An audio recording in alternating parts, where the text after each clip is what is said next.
From Book 4 of Paradise Lost by John Milton. Read by Arthur L. Wood. Sole partner, and sole part of all these joys, dearer thyself than all, needs must the power that made us, and for us this ample world be infinitely good, and of his good as liberal and free as infinite, that raised us from the dust, and placed us here in all this happiness, who at his hand have nothing merited, nor can perform aught whereof he hath need. He who requires from us no other service than to keep this one, this easy charge. Of all the trees in paradise that bear delicious fruit, so various, not to taste that only tree of knowledge, planted by the tree of life. So near grows death to life, whate'er death is, some dreadful thing, no doubt. For well thou knowest, God hath pronounced it death to taste that tree, the only sign of our obedience left among so many signs of power and rule conferred upon us, and dominion given over all other creatures that possess earth, air, and sea. Then let us not think hard, one easy prohibition, who enjoy free leave so large to all things else, and choice unlimited of manifold delights. But let us ever praise him, and extol his bounty, following our delightful task, to prune these growing plants and tend these flowers, which were it toilsome, yet with thee were sweet. To whom thus Eve replied, O thou, for whom and from whom I was formed, flesh of thy flesh, and without whom am to no end my guide and head, what thou hast said is just and right. For we to him indeed all praises owe, and daily thanks. I chiefly, who enjoy so far the happier lot, enjoying thee preeminent by so much odds, while thou like consort to thyself canst nowhere find. That day I oft remember, when from sleep I first awaked, and found myself reposed under a shade, on flowers, much wondering where and what I was, whence thither brought, and how.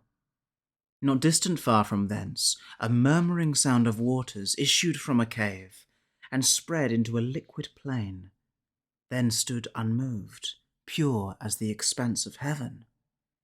I thither went with unexperienced thought, and laid me down on the green bank to look into the clear, smooth lake, that to me seemed another sky.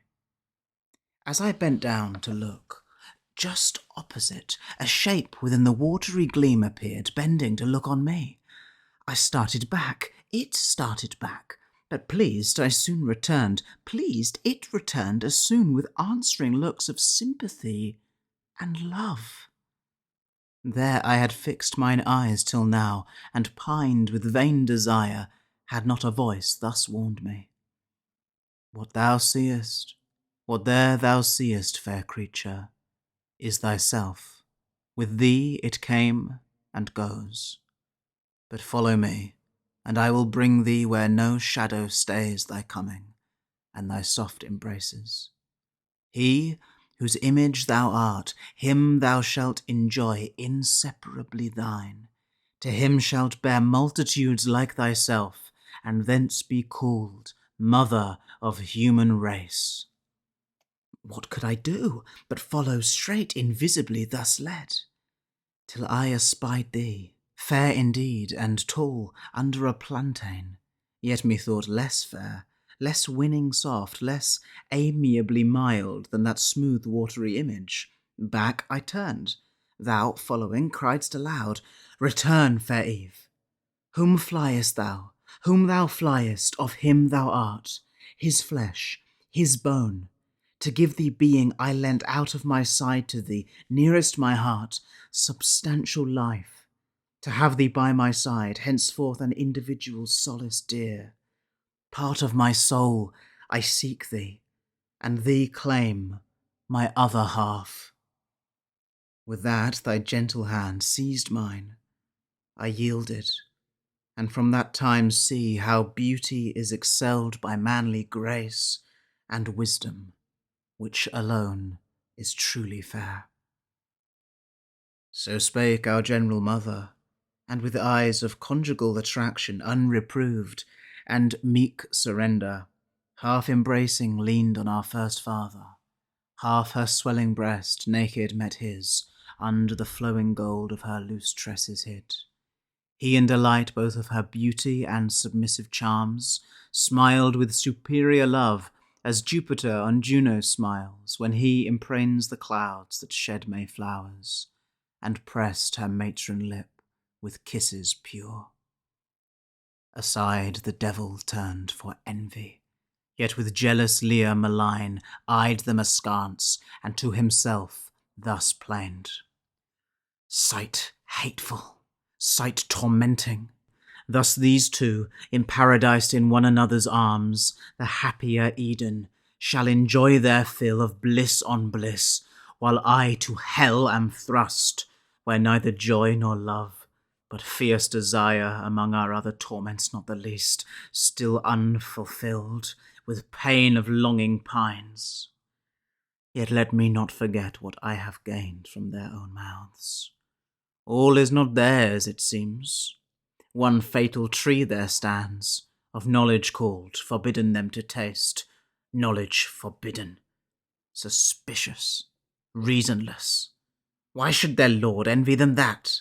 Can it be sin to know? Can it be death? And do they only stand by ignorance?